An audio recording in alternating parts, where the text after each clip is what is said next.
नमस्कार, आप देख रहे हैं एवन उत्तराखंड और मैं हूं आपके साथ अनीता शर्मा। सबसे पहले एक नजर सुर्खियों पर। विधानसभा उपाध्यक्ष रघुनाथ सिंह चौहान पहुंचे अल्मोड़ा, अमृत महोत्सव का किया शुभारंभ। जल संस्थान कर्मचारी संघ का चुनाव हुआ संपन्न। ग्राम पंचायत मरखम ग्रांट में ट्यूबवेल कार्य का हुआ शुभारंभ।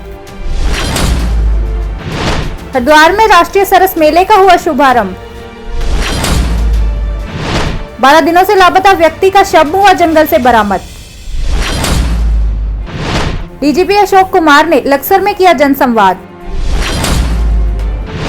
मंगलौर क्षेत्र में आम आदमी पार्टी द्वारा की गई जनसभा। नानकमत्ता में गुरुद्वारा प्रबंधक कमेटी के चुनाव की तैयारियां हुई शुरू। पिथौरागढ़ पहुंची भारतीय जनता पार्टी की विजय संकल्प यात्रा। और अब समाचार विस्तार से।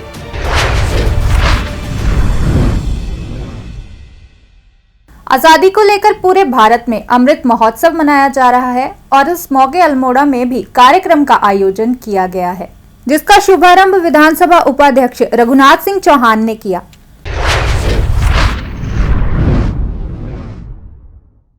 जल संस्थान कर्मचारी संघ का चुनाव संपन्न हो गया है। इस मौके जल संस्थान कर्मचारी संघ उत्तराखंड की शाखा देहरादून की कार्यकारिणी गठित की गई है। ये वार्षिक चुनाव हमारे होते हैं, हर शाखाओं में होते हैं। आज डोईवाला शाखा में ये चुनाव हुए और निर्विरोध रूप से हमारा चुनाव संपन्न हुए। सभी कर्मचारी साथियों को मैं प्रदेश महामंत्री होने के नाते बधाई भी देता हूँ। हमारे महत्वपूर्ण 3 मांगे हैं। एक तो राजकीकरण एकीकरण, यदि उसमें कोई विलम्ब होता है तो हमें हमारा पेंशन और वेतन भत्तों का भुगतान ट्रेजरी के माध्यम से किया जाए। दूसरी हमारी महत्वपूर्ण मांग है गोल्डन कार्ड की, क्योंकि राज्य सरकार में लागू हो चुका है, निगमों में और जल संस्थानों में अभी तक लागू नहीं हुआ है। उसकी प्रक्रिया होने लगभग माननीय मंत्री जी मुख्यमंत्री से मिलकर आदि समस्या हमने शॉर्ट आउट कर दी है। लेकिन अब हमारा वहाँ से शासन से एक पत्र जाना है महानिदेशालय स्वास्थ्य को, उसके बाद ही हमारे यहाँ कार्रवाई शुरू होगी। शिथिलीकरण का लाभ, कर्मचारियों को पदोन्नति में शिथिलीकरण का लाभ मिलना चाहिए, वो मुद्दा हमारा शॉर्ट आउट हो चुका है और लगभग 24 दिसंबर को उन पे पदोन्नतियां कर दी जाएंगी।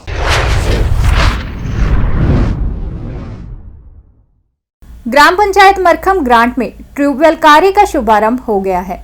इसके साथ ही बुलावाला गांव में भी ट्यूबवेल कार्य का आरंभ किया गया है। बता दें कि इलाके में पहले बना ट्यूबवेल जर्जर स्थिति में था, जिस कारण पानी की पूर्ति नहीं हो पा रही थी। हर घर को नल, हर घर को स्वच्छ जल, और ये उनका जो एक उद्देश्य है वो पूरा होता नज़र आ रहा है। आज मरखम ग्रांट में लगभग 3.5 करोड़ की ये योजना बड़ी पेयजल योजना है। इससे पूर्व भी बुल्लावाला क्षेत्र में लगभग 3 करोड़ की योजना, लगभग 10.5 करोड़ की योजना से पूरे इस मरखम ग्रांट क्षेत्र में पेयजल की सुविधा उपलब्ध हो रही है। इसमें हमारे सम्मानित प्रधान जी, हमारे पूर्व मुख्यमंत्री त्रिवेंद्र सिंह रावत जी और पूर्व मुख्यमंत्री जी द्वारा चलाई गई अनेकों विकास योजनाओं को आगे बढ़ाते हुए वर्तमान में हमारे प्रदेश के युवा मुख्यमंत्री पुष्कर सिंह धामी जी के नेतृत्व में निरंतर विकास किया जा रहा है। और मैं समझता हूं कि भाजपा सरकार विकास की ओर विशेष ध्यान देती है। मोदी जी का जो उद्देश्य है आम जन को सुविधा मिले, उसको देखते हुए ये सभी विकास की योजनाएं संचालित हो रही हैं। वाले में ट्यूबवेल का उद्घाटन किया गया। यहाँ पर लोगों को पानी की काफ़ी समस्या थी। यह प्रस्ताव ग्राम पंचायत द्वारा पूर्व मुख्यमंत्री त्रिवेंद्र सिंह रावत जी को दिया गया। उन्होंने पैसों की स्वीकृति की। इस स्वीकृति से लोगों को काफ़ी लाभ मिलेगा और पानी की समस्या हल होगी। मैं फिर से पूर्व मुख्यमंत्री त्रिवेंद्र सिंह रावत जी का तहे दिल से धन्यवाद। हरिद्वार में राष्ट्रीय सरस मेले का शुभारंभ हो गया है, जो 20 से लेकर 29 दिसंबर तक चलेगा। सरस मेले का मुख्य उद्देश्य बहनों तथा स्वयं सहायता समूहों को मजबूत करना है। इस समय पूरे देश के अंदर सैकड़ों की संख्या में हर साल ये राष्ट्रीय सरस मेले लगाए जाते हैं। अभी 15 दिन पहले उधम सिंह नगर में मेले का हमने शुभारंभ किया था। आज दूसरे मेले का हमने हरिद्वार में शुभारंभ किया है। ये हमारा जो ग्रामीण विकास मंत्रालय ये उसके अंतर्गत मेला लगाया जाता है। जो हमारे स्वयं सहायता समूह से जो हमारी माताएं बहनें जुड़ी हुई हैं, हमारा ग्राम संगठन, हमारा क्लस्टर, ये जो भी हमारे प्रोडक्ट बनाते हैं उनका प्रचार प्रसार ज़्यादा से ज़्यादा हो। और मुझे कहने में कोई संकोच नहीं है कि हमारे जो राष्ट्रीय समूह जो प्रोडक्ट बनाते हैं, जो वस्तुएं बनाते हैं, जो हमारी कंपनियां हैं, उनसे भी अच्छे अच्छे प्रोडक्ट बनाते हैं कई समूह हमारे ऐसे, लेकिन उनका प्रचार प्रसार बहुत कम है। हमारी सरकार का ये विजन है कि जो इनके द्वारा जो प्रोडक्ट बनाए जाते हैं उनको मार्केट कैसे मिले, उनका प्रचार प्रसार ज़्यादा से ज़्यादा कैसे हो, ताकि इनको एक व्यापार मिले और ये घर में बैठे अपने रोजी रोटी से जुड़ सके। इतना जरूर। कालाढूंगी इलाके से लापता एक व्यक्ति का शव जंगल से बरामद हुआ है, जिसके बाद इलाके में हड़कंप मचा हुआ है। कालाढूंगी पुलिस के द्वारा गुमशुदा की तहरीर देने वाले परिजनों को सूचना दी गई थी, जिसके बाद मृतक की पहचान हो पाई है। कल हमारी थाने की पुलिस को सूचना मिली कि एक अज्ञात शव वार्ड नंबर 2 के जंगल में कहीं पर पड़ा हुआ है। इस सूचना पर मेरे द्वारा फोर्स को मौके पर भेजा गया, तो काफ़ी चूँकि लगभग 4 किलोमीटर पैदल रास्ता था और फोर्स को उस क्षेत्र में तलाश करने में काफ़ी दिक्कतों का सामना हुआ और लास्ट में हमें वो अज्ञात शव सड़ी गली अवस्था में मिला, जिसके बॉडी में कीड़े पड़े हुए थे। और काफ़ी पूछताछ के पश्चात उसके बारे में जानकारी प्राप्त हुई और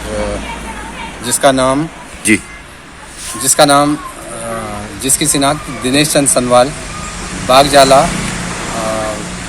कोटाबाग के रूप में हुई और वहाँ भर के पोस्टमार्टम के लिए भेजा गया है।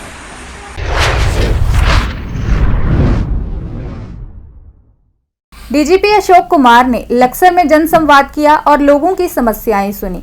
इस दौरान जिले की विभिन्न जगहों से आए लोगों ने अपने अपने क्षेत्र की समस्याएं बताई।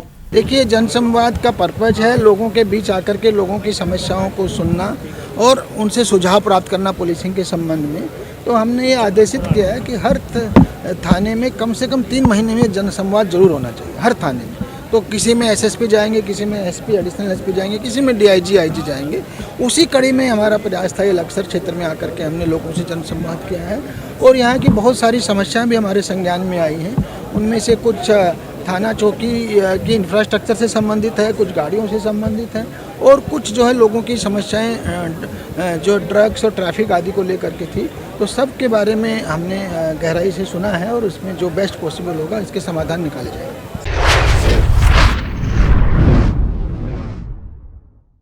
मंगलौर क्षेत्र में आम आदमी पार्टी के द्वारा जनसभा की गई है। इस मौके दिल्ली सरकार के विधायक सहीराम विगुड़ी पहुंचे और जनसभा को संबोधित किया। कहते हैं हाथ कंगर को आरसी क्या, पढ़े लिखे के लिए फारसी क्या। दिल्ली दूर थोड़ी है। अभी जितनी योजनाएं मैंने बताई हैं ये भी यहाँ लागू करेंगे और हमारे मुख्यमंत्री जी खुद अपने जबान से घोषणा कर चुके हैं 300 यूनिट फ्री का, 5,000 रुपया बेरोजगार भत्ता, महिला के लिए 1,000 रुपये। ये कोई बड़ी बात नहीं है। देखिए, यहाँ पूरा स्टेट का दर्जा है। यहाँ दिल्ली में क्या है, ना सरकार के पास लैंड है ना लाइन ऑर्डर है। यहाँ तो सरकार के पास लैंड भी है, लाइन ऑर्डर भी है, स्टेट का पूरा दर्जा है, मुख्यमंत्री को पूरा अधिकार है। तो ऐसी कौन सी चीज़ें जो नहीं हो सकती। अरविंद केजरीवाल जी की एक खासियत है, अभी जैसे मैंने इसमें भी बताया है, यहाँ के विधायक तो पता नहीं कभी मुख्यमंत्री से जाके मिले ना मिले, लेकिन हर महीने हमारी रिव्यू क्लास लेते हैं खुद ही। क्या भाई इतने विधायकों का इस दिन का टाइम है, आप इस टाइम आओ, आपके यहाँ क्या काम पेंडिंग है, क्या हो गया है। तो जो मुख्यमंत्री, जो पार्टी का मुखिया हर महीने अपने विधायकों के साथ क्लास ले और उनका वर्क चेक करे, तो ऐसी कौन सी समस्या जिसका समाधान ना हो।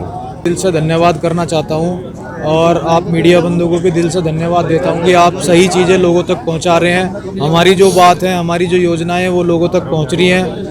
देखो, बस एक चीज़ जो मैं यहाँ महसूस कर रहा हूँ कि हमारे विधानसभा के लोग त्रस्त हैं उन्होंने अपने नेताओं को वोट के टाइम पे देखा और सबने वो भी नहीं देखा।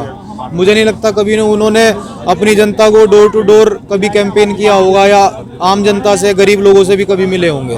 तो मैं ये महसूस कर रहा हूँ जब हम लोग जाते हैं, हमारे इस सभा में भी हमारे बड़े बुजुर्ग हैं, हमारी महिलाएं, हमारे छोटे छोटे बच्चे अपने भविष्य के बारे में बात सुन रहे हैं। तो मेरा कहने का मतलब है एक आंदोलन की तरीके से मंगलौर विधानसभा में काम हो रहा है और हमारा जो एक समूह है, हमारा जो एक आम आदमी पार्टी का एक ग्रुप है वो बढ़ता ही जा रहा है। हर गांव में हमारा काफिला बड़ा होता जा रहा है।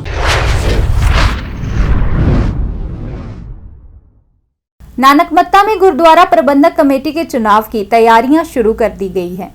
इस मौके प्रधान सेवा सिंह ने बताया कि मिले आदेश के अनुसार ही चुनाव करवाया जाएगा, तब तक पुरानी कमेटी ही गुरुद्वारा साहिब की देखरेख करेगी। मैं समूह संगतों से निवेदन करना चाहूँगा कि हमने 22 सितंबर को कमिश्नर साहब को निवेदन किया था चुनाव के लिए। उन्होंने एडीएम साहब को नियुक्त कर दिया था चुनाव अधिकारी और उन्होंने अपनी प्रक्रिया आरम्भ कर दी थी। उन्होंने सभी जो पेपर रिकॉर्ड था वो मंगा लिया था और हमारे कुछ साथियों ने हाई कोर्ट में जाकर आपत्ति दर्ज करी कि इनको चुनाव का अधिकार नहीं है। तो अब हाई कोर्ट ने भी आदेश कर दिया है कि ये एडीएम साहब को कि ये इलेक्शन 4 हफ्ते में संपन्न कराई जाए और जब तक नई कमेटी का गठन नहीं होता है, जो पुरानी कमेटी है एज ए कार्यकारी तौर पे वो जहाँ का काम देखती रहेगी। जब तक नई कमेटी का गठन नहीं हो जाए तब तक वो देखते रहेगी। ये हाईकोर्ट का आदेश हो गया है।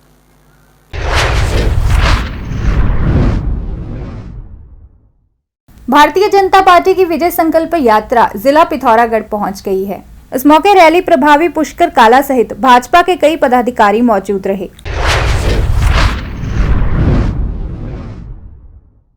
ये थे आज के मुख्य समाचार। नई और ताजा खबरों के लिए आप देखते रहें A1 उत्तराखंड और अब मुझे दे इजाजत। धन्यवाद। फ्री लीफ आयुर्वैदिक ऑयल 125 बीमारियां दा संपूर्ण इलाज जिमें गठिया, ਸਰਵਾਈਕਲ, ਮਾਈਗ੍ਰੇਨ ਅਤੇ ਸਰੀਰ ਵਿੱਚ ਕਿਸੇ ਵੀ ਕਿਸਮ ਦੀ ਦਰਦ ਕਿਉਂ ਨਾ ਹੁੰਦੀ ਹੋਵੇ, ਇੱਥੋਂ ਤੱਕ ਕਿ ਬਲੌਕੇਜ ਦੇ ਨਾਲ ਬਣੀਆਂ ਕਈ ਬਿਮਾਰੀਆਂ ਦਾ ਇੱਕੋ ਇੱਕ ਇਲਾਜ ਹੈ ਫ੍ਰੀ ਰਿਲੀਫ ਆਯੁਰਵੈਦਿਕ ਆਇਲ, ਯਾਨੀ ਕਿ 125 ਬਿਮਾਰੀਆਂ ਦਾ ਸੰਪੂਰਨ ਇਲਾਜ। ਫ੍ਰੀ ਰਿਲੀਫ ਵਿਜ਼ੀਲੈਕਸ weight lose, ਮੋਟਾਪੇ ਤੋਂ ਪਰੇਸ਼ਾਨ ਹੋਣ ਦੀ ਜ਼ਰੂਰਤ ਨਹੀਂ, ਵਜ਼ਨ ਘਟਾਓ ਤੇ खुश हो जाओ। फ्री रिलीफ पावर मर्दाना कमजोरी नूं खत्म करदा है ते नरक भरी जिंदगी विच लियाउंदा है रौनक।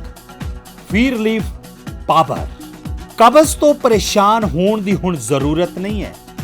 कब्ज तो छुटकारा पाउण लई आ गया कब्ज हर चूरन। कब्ज हर चूरन नूं अपनाओ ते कब्ज तो छुटकारा पाओ। ਹੁਣ ਤੱਕ ਲੱਖਾਂ ਮਰੀਜ਼ ਲੈ ਚੁੱਕੇ ਨੇ ਫਾਇਦਾ। ਵਧੇਰੇ ਜਾਣਕਾਰੀ ਲਈ ਤੁਸੀਂ ਸੰਪਰਕ ਕਰ ਸਕਦੇ ਹੋ 94784 84087। ਨੰਬਰ ਇੱਕ ਵਾਰ ਫਿਰ ਤੁਸੀਂ ਨੋਟ ਕਰ ਸਕਦੇ ਹੋ 9478 484087।